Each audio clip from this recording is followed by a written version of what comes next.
Okay, this section might be a little bit more complicated than the ones we've been doing so far, so feel free to stop, rewind, or watch it over and over again. All right, so what we're going to do is we're going to bring in the clip that says clip 6 and 4.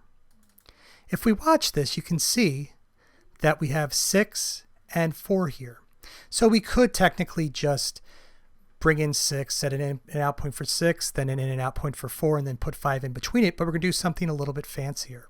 So we're going to take this whole thing, go to section 2 here, set our out point, and now we're going to hit the period key to add this in.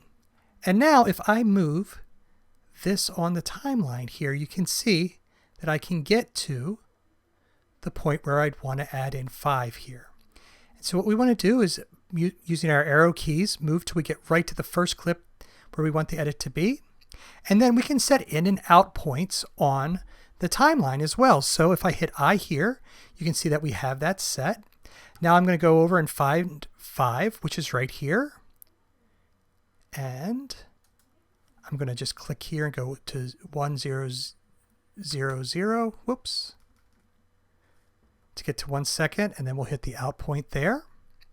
Now, if what we've been doing before is hitting the period key, that does something called an overwrite edit. If you look, you'll see what happens, which basically it overwrites everything after that end point. I'm going to hit Command Z to undo.